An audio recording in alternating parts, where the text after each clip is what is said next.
গল্প কেমন ছিল নীলচক্রের? আপনার অভিনয়টা ভালো লেগেছে। Thank you so much, thank you so much. আসলে আপনার থানার অভিনয়টা এক্সিলেন্ট।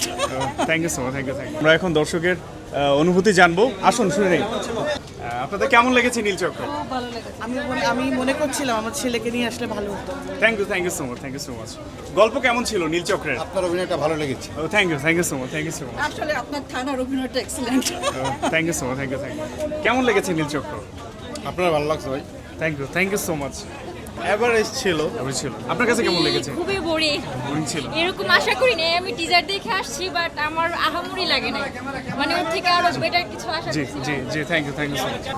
জি, আপনার কাছে জানতে চাই, অনেক ভালো লেগেছে, শিক্ষামূলক একটা ছবি। যদি জানতে চাই আপনার কাছে নীলচক্রের গল্প কেমন লেগেছে? ভালো লেগেছে। এটা একটু গতানুগতিক সিনেমা থেকে বাইরে, আর সাইবার বুলিংটা একটা ইম্পর্টেন্ট এক ইস্যু আজকালকার দিনের জন্য, সেটাতে আপনার অভিনয় ভালো হয়েছে। Thank you so much, thank you so much. আমি প্রশ্ন করার সময় আপনার কি হাসি এসেছে? আমার কাছে ভালো লাগছে। মেইন কথা আমাদের প্লটটা খুবই জোস লাগছে। অ্যাক্টিংটাও বেস্ট ছিল। প্রতিটা মানুষের প্রতিটা চরিত্র মানে আমি লিটারালি সব সকালে দেখে যে আমি নিজে উত্তরা থেকে ম্যাট্রিক করে আসছি।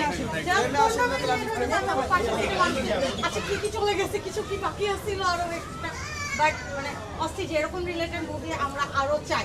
আমার কাছে খুবই ভালো লাগছে, কারণ নিজের কাজের স্বীকৃতির জায়গায় যদি মানুষের এই লাইফ যে রিয়াকশনটা দেখতে পেলাম, যারা ভালো বলেছে, যারা গল্প নিয়ে কথা বলেছে, কেউ দু একজন একটু আমাদের কমপ্লেনও করেছে, এই সব কিছু মিলেই আসলে আমাদের সার্থকতা।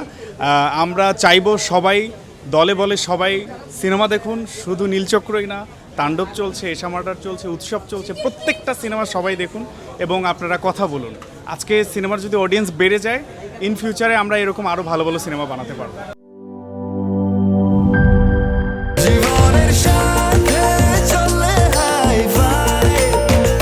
স্বাস্থ্যকর অল টাইম ফ্যামিলি কেক, সব সময় অল টাইম হেলদি লাইফ।